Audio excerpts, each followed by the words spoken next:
Hey everybody, this is your one and only Dr. Ornella Umubyeyi, aka Dr. O, with the one and only who does not need no introduction but still is gonna get one, Joy Umuhoza Gatabazi. And we are in the hot seat talk show with our hot tea. Now, I wanted to do the intro for this one because I wanted to particularly say thank you to you, Joy. You see, I had a thought and I had a dream and I had a plan of how this show was going to look like, but you made it more lively, you made it more fun, and I know a lot of people wonder why I chose you, but I want people to know that I chose you because of your authenticity, you're real. And I'm always attracted to realness. And I think that wherever people are real, God moves.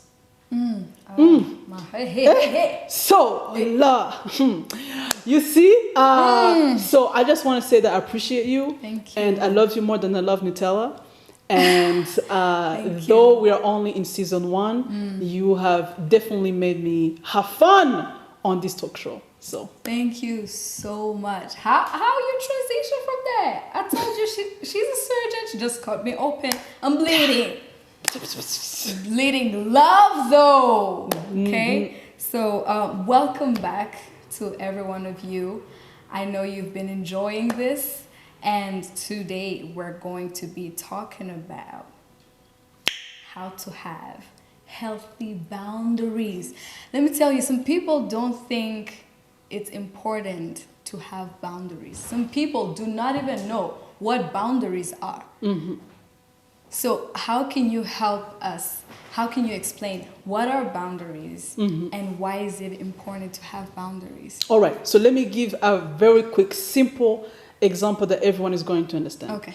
Now, I want you to picture Rwanda right now. Okay. Or the US, or wherever country you're in. Now, take away the stop signs. Take away the pedestrian signs. Yes. Take away the red lights. Take away the green lights. Take away the speed limit. Now, imagine what that world is going to look like. We have the stop signs. We have the red light. We have the speed limit. We have the pedestrians, space. We have the sidewalk as a way to show people there is a limit. Boundaries helps you create limits. Because you can have good friends who love you, but even those friendships, if you don't have boundaries, you will talk too long, you will start fighting. Yes.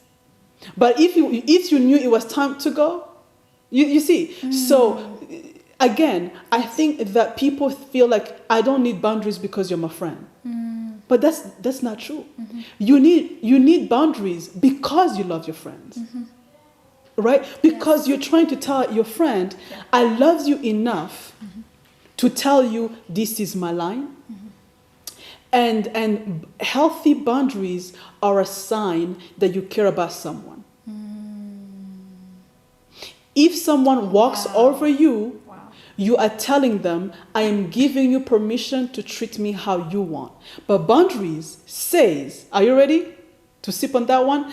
All right. Boundaries say, I'm ready to let you treat me how I want you to treat me. Wow.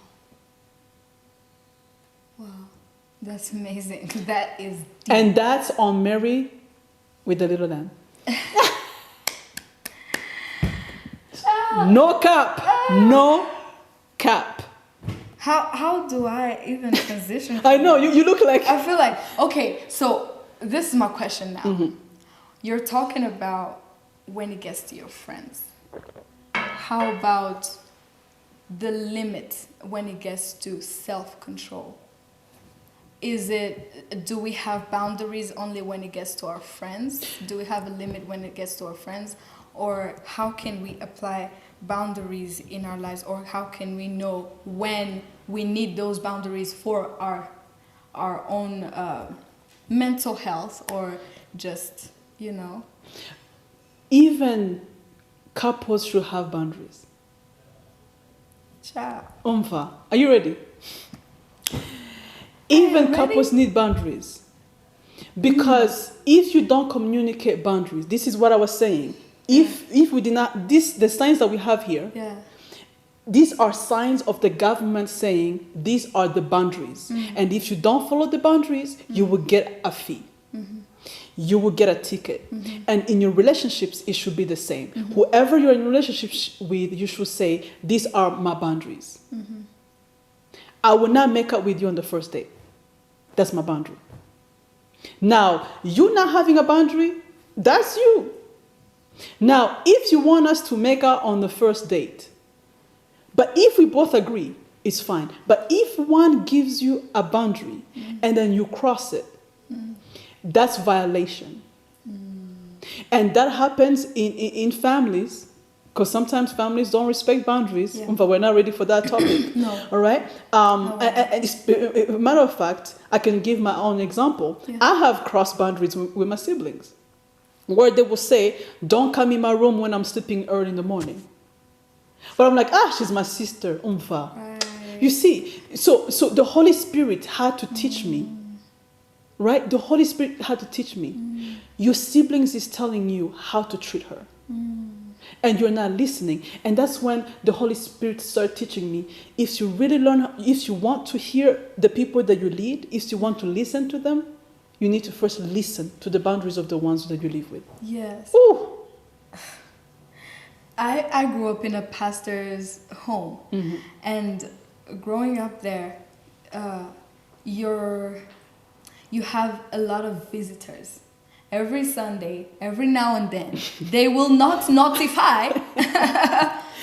They feel entitled because this is my pastor, this is a man of God, this is a woman of God, they should accept me in their home. This has affected me a lot. That's why I want to ask you just to share your advice for the people who don't think this is important. How does it affect the people who surround you or the people who are close to you when you don't have boundaries? It affects you because you become angry all the time. You internalize. Yes. But you don't tell people. But if you told your friend, hey, can you not call me today? I have something to do. Right. You would not be angry for the rest of the day. So boundaries should be communicated, not just expected. Oh yeah, let me look in the camera and say it. Yes. In slow motion. Are they ready? They ain't ready, but you gotta be ready. Okay. Let's go. Here's the thing. Bring it on. No one can read your mind. Whatever you want people to know, say it. And that's no cap. No cap. We'll see you soon. Hope you enjoyed this episode. Please share it with your friends. People need this wisdom. Have a blessed day. Have a blessed evening. God bless.